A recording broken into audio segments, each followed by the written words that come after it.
Okay, another thing we're gonna add, guys, is this pectic enzyme solution stuff right here. And this is a liquid solution, and you're just gonna put it in there. In the brew like so. Okay. 80 degrees. I have this yeast, and as you can see, it's definitely inflated a little bit. And open this up. It's time to pitch this stuff.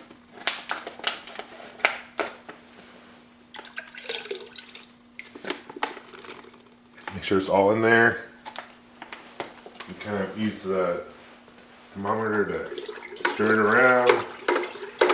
Pretty good. Okay. Now what we're going to do is we're going to put the lid on. Make sure it's airtight, okay?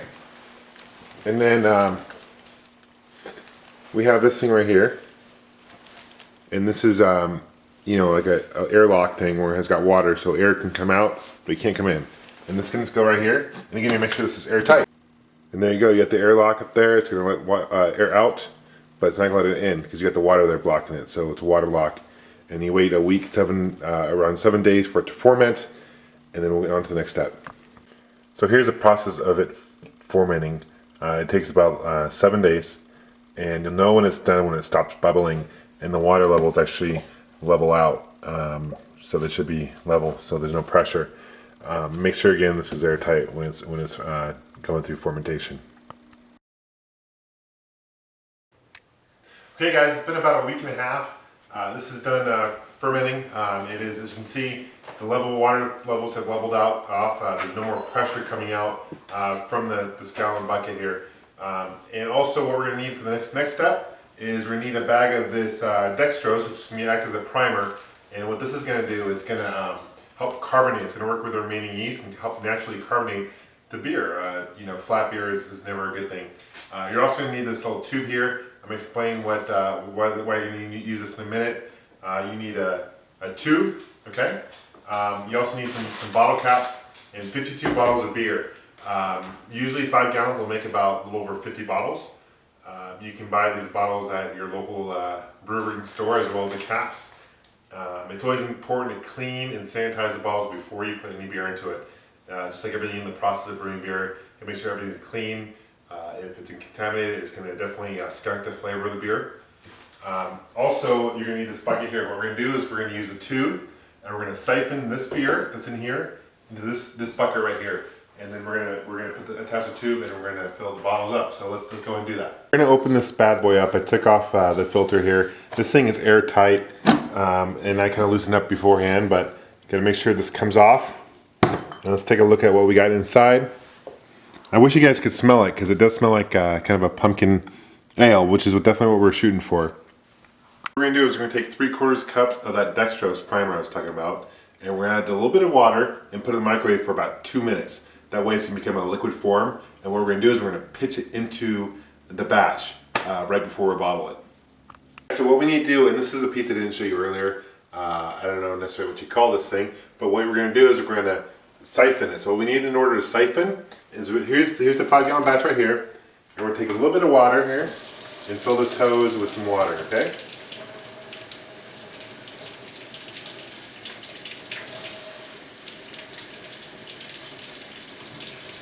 Make sure it's full like that. What we're going to do is we're going to take this bucket right here on the ground. You got to make sure that this bucket is above this bucket in order to siphon.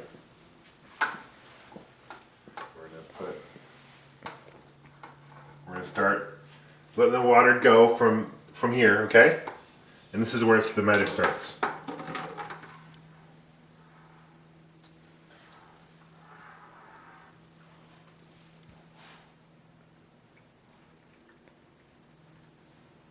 And as you can see, it is starting to siphon and fill up. The microwave, and we got this sugar dextrose that we actually warmed up for 2 minutes, and we're just gonna, while this flip is in here, we're just gonna pour this in here, so it kind of blends in real nice with this, and then it doesn't take too long to siphon, probably a couple minutes. Okay, so it's pretty much done siphoning, and as you can see from the total, it's right now a little bit above 4.5 gallons. That's okay, because what's going to happen is, let's take this thing out. I filtered a little bit of the stuff out, We're going to filter more of it out, but this is the leftover gunk here, and you just toss this stuff out. But it looks kind of like an oatmeal, really thick, and definitely don't recommend eating this stuff for sure. But let's check out the next step. This bottle, made sure it was clean. This is the bucket now with the semi-filtered beer, and there's about a little over 4.5 gallons here. What we got here is I got a little piece of tubing, and it had this a device I showed you earlier. And we're going to open this up, and the beer is going to fill in. You see it filling up, and there's a little button on the very bottom of this thing. It opens it up. So what we're going to do for the beer is we're going to put a little pressure on the bottom of that thing and fill it up like so. When it gets to the very top, that's when you know that the beer is full. And this tube actually filters it a little bit more because there's still a little gunk in there that made it through that other tube. So we're kind of filtering it twice. Now the first 20 or so beers are really quickly take really fast for us to fill it up. Later on, when you get less and less pressure on here, it takes a little longer to fill up. So let's fill these all up. Okay, so we're going to take this bottle that we just filled, and with this bottle cap right here, and it's semi-flat at this point.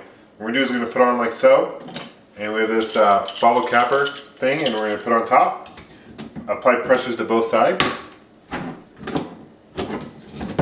And then voila, there you are. This is should be capped. It's going to be stay on like so. Now what we're going to do for next step is we're going to wait for 7 to 10 days and for it to carbonate, and then let it chill and then drink. Enjoy. Okay guys, so here we are 2.5 weeks after we started the brewing process. I refrigerated it. It is in perfect chill condition. I prefer my beer cold, although I understand in parts of Europe they drink their beer warm, which not my cup of tea necessarily, but we always want to pour it. When you're doing homebrew, you always want to pour the beer into it. It basically does two things. It oxygenates it, kind of like wine, and it releases flavor to it. As well as every once in a while you'll get some buildup at the bottom here, and it's not necessarily bad for you, but you don't want to drink that necessarily, and by pouring it, you're going to filter that out, okay? But that's normal. If you experience that, that's okay, okay? Now, we do need a bottle opener to open this. This is not a twist cap. As you saw earlier, we bolted it down. So if you're like I am, I come prepared like a Boy Scout, and I have a bottle opener on my keychain. So we're going to open it up. Now, if you listen carefully, you should hear a psst sound, which is basically the gas coming out of the beer, which tells us it's carbonated, because I don't like flat beer either, okay? Let's open it up. Listen carefully. That's nice. You can even see the gas come out too. Beautiful, beautiful. Okay, so yeah, it smells definitely good. Okay, so I'm gonna pour it, and when you pour it, you definitely want to leave a nice head. I love head on my beer, guys. Don't even go there. I'm talking about beer, of course.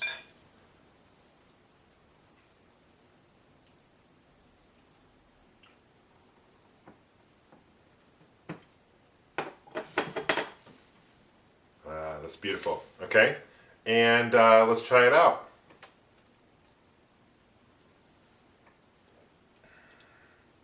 Wow, good stuff. I wish you guys could try it out. Really wish you could. I wish there was technology where I could like beam it to you guys and check it out, or you could at least smell it. But I can tell you, it's a beautiful taste. If you like ale, you will like this beer. The pumpkin flavor is definitely, it's a nice hint of pumpkin, but it's not overwhelming taste of pumpkin. So thanks so much for watching this video, guys. Hopefully you guys learned a little bit more about beer. There's a lot more chemistry involved in brewing beer than a lot of people realize. And until next time, guys, we'll see a gaming video here next. Thanks.